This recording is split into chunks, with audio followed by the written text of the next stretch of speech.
हरीश की एक पत्नी थी जो बहुत ज़्यादा बोलती थी और वो उसके ज़्यादा बोलने से बहुत ज़्यादा परेशान था। हरीश को पता चला कि जंगल में एक महात्मा आए हुए हैं।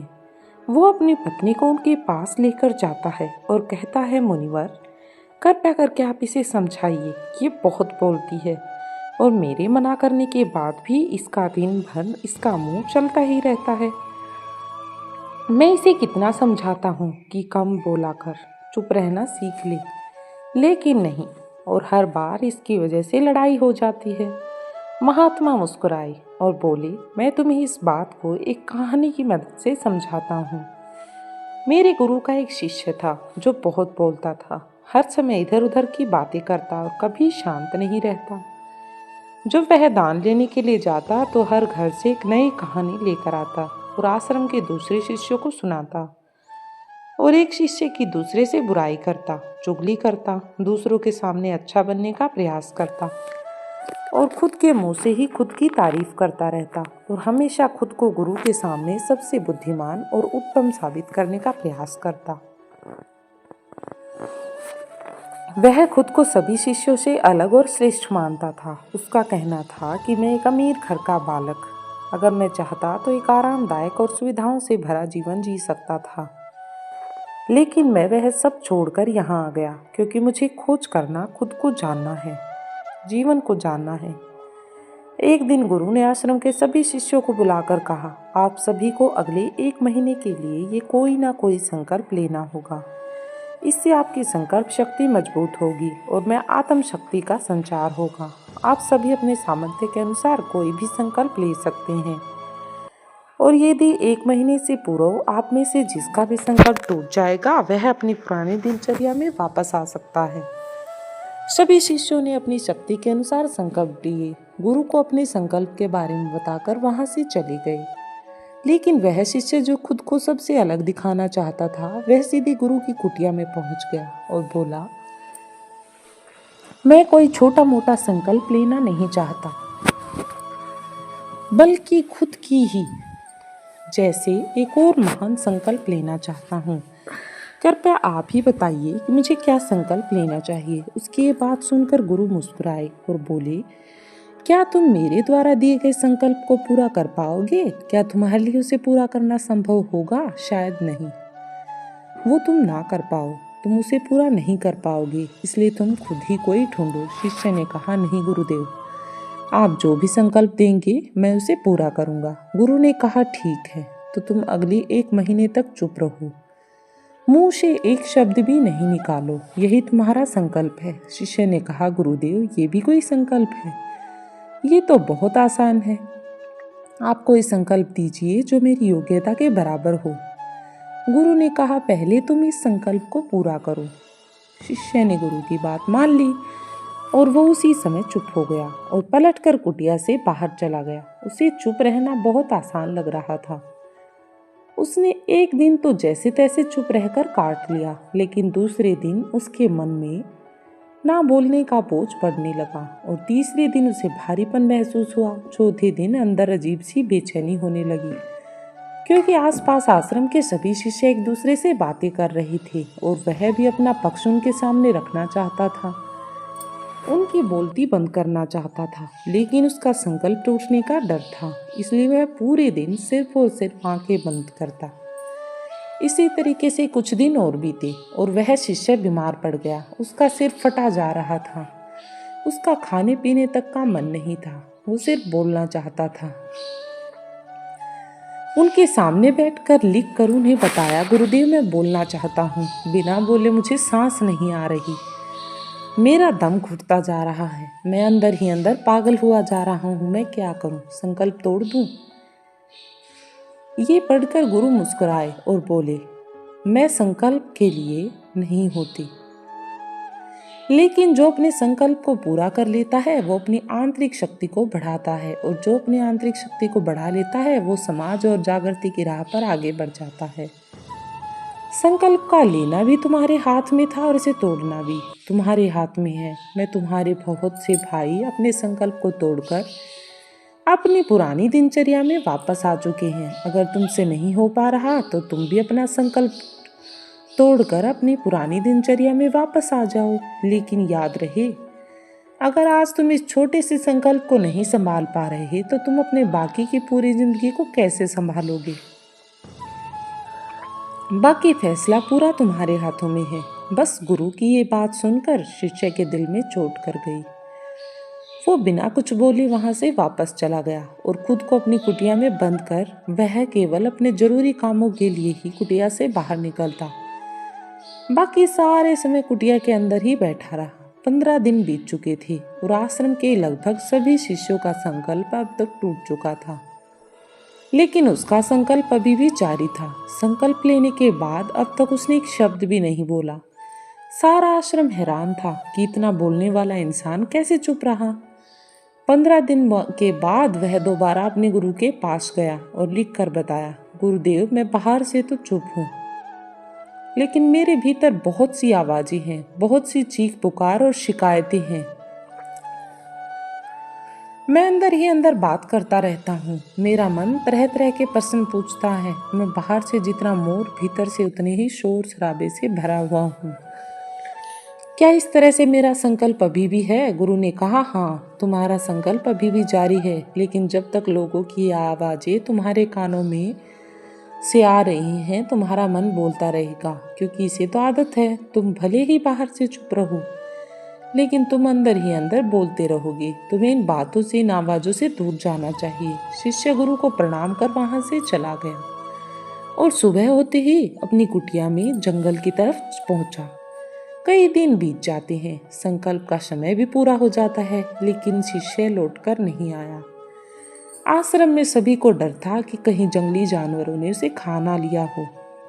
इसी बीच उसे ढूंढने की बहुत कोशिश की, लेकिन वो कहीं नहीं मिला।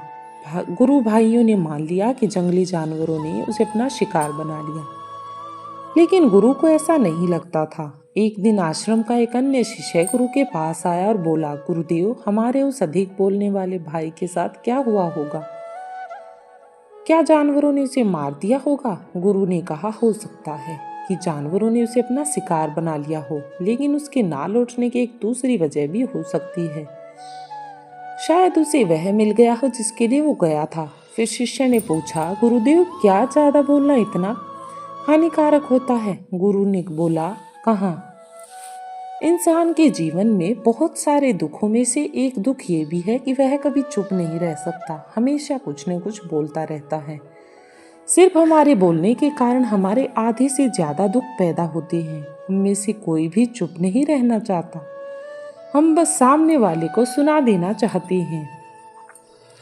जो भी हमारे मन में है सब निकलकर उसके मन में बैठा देना चाहते हैं, उसे समझा देना चाहते हैं कि देख, तू गलत है। मैं सही इस तरीके से सुने और सुनाने का ये काम जिंदगी भर चलता रहता है, लेकिन इस नासमझी में हम अपना समय, अपना जीवन, अपनी समझ और सबसे इम्पोर्टेंट कीमती पल जो जिए जा सकते हैं, जिनको अनुभव किया जा सकता है, जिनमें आनंद की प्राप्ति हो सकती है, सब खो देते हैं। लेकिन इसके बदले हमें मिलता क्या है? कुछ नहीं, सब व्यर्थ और बर्बाद हो जाता है। शिष्य ने पूछा, तो फिर इसका समाधान क्या है? गुरु ने कहा, पूरी जागरूकता के साथ अपने विचारों को देखना, यही एकमात्र तरीका है। सारी मानसिक समस्याओं का वर्तमान में रहकर चिंतन करना, पूरी जागरूकता के साथ अपना काम करना जिंदगी में चमत्कारिक बदलाव ला सकता है।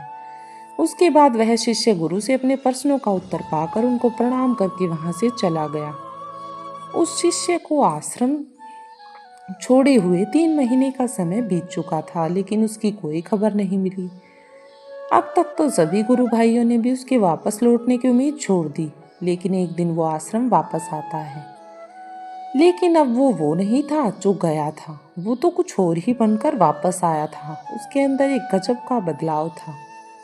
उसके चेहरे पर एक गजब का ठहराव और आंखों में बनी शांति थी। आश्रम में आते ही सभी गुरु भाइयों ने उसे चारों तरफ से घेर लिया और बातें करने लग गई। वह भी अपने गुरु भाइयों से बातें करने लगा। उससे बातें करने वाले सभी ने यह अनुभव किया कि अब वह पहले जैसा उतावला और बातूनी नहीं रह गया था।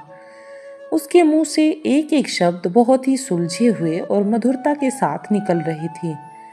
थोड़ी देर तक गुरु भाइयों से बात करने के बाद वह सीधा गुरु की तरफ चला गया।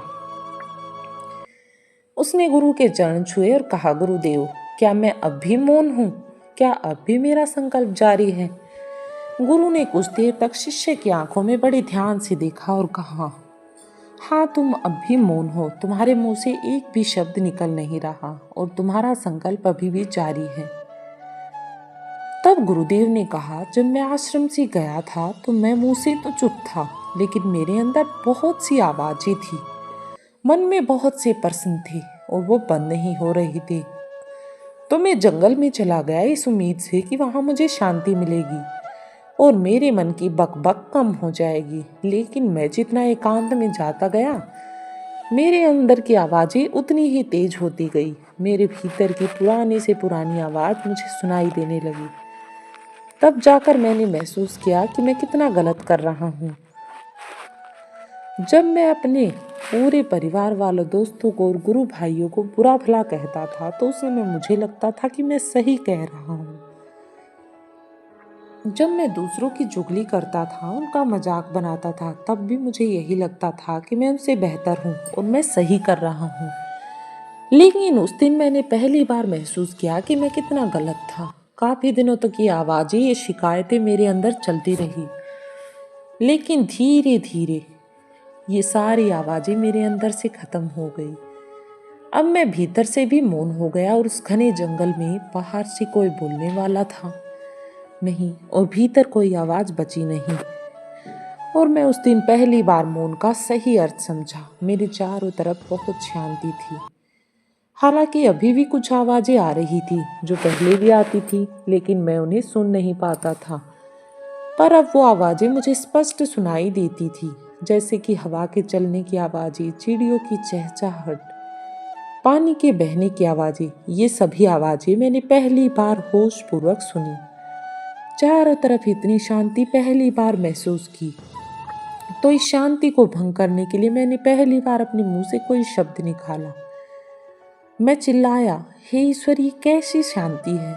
सभी कुछ इतना शांत क्यों है? ऐसा क्या हो गया? लेकिन मेरे चिल्लाने के बाद भी शांति भंग नहीं हुई। सब कुछ पहले जितना ही शांत था, बाहर भी और भीतर भी। हे गुरुदेव, मैंने अपने गुरु भाइयों से बात की।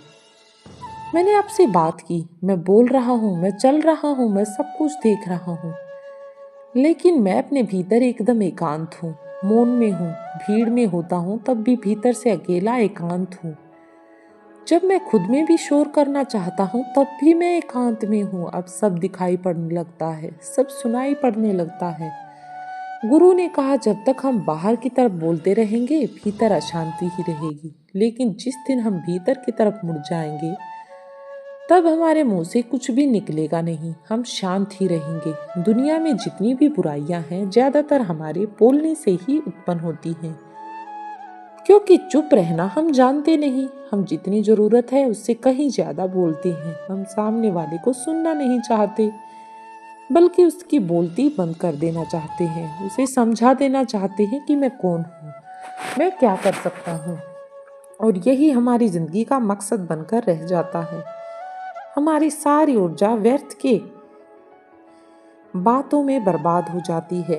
ऐसे ही समाज में लोगों का जीवन दुख से भर जाता है, जो हमेशा एक दूसरे को सुनने में लगे रहते हैं। कभी एक दूसरे को सुनना नहीं चाहते तो कभी समझना नहीं चाहते। और चुप रहना तो उन्होंने कभी सीखा ही नहीं, क्योंकि चुप रहना उन्हें छोटा महसूस करवाता है। दुनिया की सभी लड़ाइयों का कारण हमारा बोलना ही है। इसलिए हमें जीवन में सिर्फ उतना ही बोलना चाहिए जितना कि हमें आवश्यकता है। बोलना हमें कभी अपने भीतर की ओर लौटने नहीं देता, क्योंकि यह हमें भीतर की ओर खींच कर रखता है। और बाहर ही क्या, इस संसार के अलावा। लेकिन अगर अपने भीतर के संसार की ओर मुड़ना है तो इस मुंह को बंद ही रखना चाहिए। इसलिए जितने भी बुद्ध हुए, आत्मज्ञानी हुए, वे सभी एकांत की ओर भागे, ताकि उन्हें ज्यादा ना बोलना पड़े। वे एकांत में रहे, शांत रहे, इसलिए आसानी से भीतर की यात्रा कर पाए।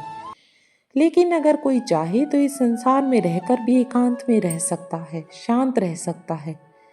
लेकिन उसके लिए उन्हें अपनी ऊर्जा बचानी होगी जिसे वह अब तक अपने व्यर्थ के शब्दों में बर्बाद कर रही थी।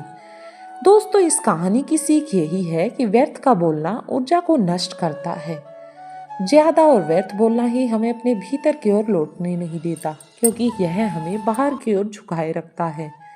और जिन्हें भीतर की ओर यात्रा करनी है उन्हें अपने मुंह को बंद ही रखना चाहिए। मुझे उम्मीद है कि आपको ये कहानी पसंद आई होगी और काफ़ी कुछ सीखने को मिला होगा। कहानी के बारे में अपने विचार हमें नीचे कमेंट बॉक्स में कमेंट करके ज़रूर बताएं। बाकी अगर ये कहानी आपको अच्छी लगी हो तो इस वीडियो को लाइक करें और अपने दोस्तों के साथ भी इसे शेयर करें। चैनल पर नए आए हैं तो चैनल को सब्सक्राइब जरूर करें ताकि ऐसी ही और वीडियो आपको मिल सके। धन्यवाद।